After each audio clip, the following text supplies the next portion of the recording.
మహిళలకి ఎక్కడ సేఫ్టీ లేదు. చిన్న పిల్లలకి లేదు, పెద్దవాళ్ళకి లేదు, ముసలి ముడగాళ్ళకి లేదు, ఎవరికీ లేదు. ఇప్పుడు చూస్తే జ్ఞానేశ్వరి కనిపించకుండా పోయింది. మొన్నేమో ఖమ్మంలో ఆ లంజా కొడుకు గౌస్ అనేవాడేమో వచ్చేసి 12 సంవత్సరాల ఆ పాపని మానభంగం చేయడమే కాకుండా 3వ అంతస్తు నుండి పడేశాడు ఆ లంజా కొడుకు.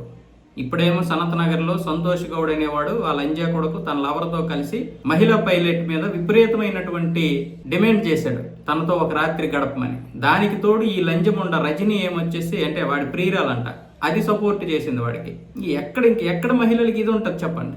వాడు ఒక రాత్రి వాడి ప్రియురాలతోటి ఈ మహిళా పైలట్ తోటి గడపాలనుకున్నాడంట. ఆ విషయాన్ని రజనీకి చెప్తే దాని ప్రియురాలకి ఆ మొండ కూడా వాడికి సపోర్ట్ చేసి ఆ అమ్మాయి మీద ఒత్తిడి తీసుకొచ్చారు తీవ్రంగా. చివరికి మహిళా పైలట్ ఒప్పుకోకపోతే ఇన్స్టాగ్రామ్ ద్వారా, వాట్సాప్ ద్వారా లైంగికంగా పనికిరాని ఫొటోస్, వీడియోస్ పంపించి బలవంతం చేస్తే ఆవిడ పోలీసుల దగ్గరికి వెళ్ళి విషయం చెప్తే పోలీసులు ఇప్పుడు వీడి యొక్క రాసలీలన్నీ బయట పెడుతున్నారు. ఇంకెక్కడ మహిళలకి ఇది ఉంటుంది చెప్పండి. చిన్నపిల్లలు, పెద్దవాళ్ళు, ఏంటి అసలు వీళ్ళకి ఎలాంటి శిక్షలు వేయాలి?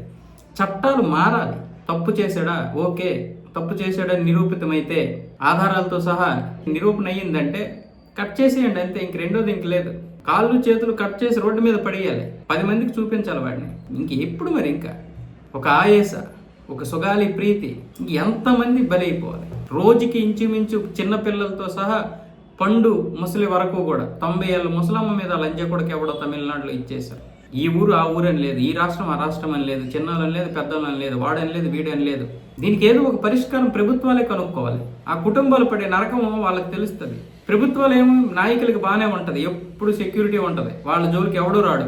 జంతు ప్రేమికుల జోలికి ఎవడూ రాడు. ఎందుకంటే జంతు ప్రేమికులకు కూడా మంచిగా మంది బారబలం ఉంటారు. ఒక్కొక్క కరిసి చనిపోతే వాళ్ళ ఇంట్లో అప్పుడు తెలుస్తుంది.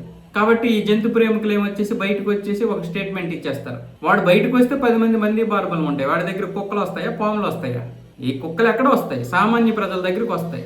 సామాన్య ప్రజలు ఒక్కడే ఉంటాడు. కాబట్టి ఈ జంతు ప్రేమికులు ఇంట్లో ఉండే ఒక పెద్ద స్టేట్మెంట్ ఇచ్చేస్తారు. వీళ్ళు సుప్రీంకోర్టునే ఆపేస్తారు. వీళ్ళు పెద్ద పోటుగాళ్ళు. వీళ్ళు మీ ఇంట్లో ఒక కుటుంబ సభ్యుడు చనిపోతే అప్పుడు తెలుస్తుంది ఆ బాధ ఏంటో.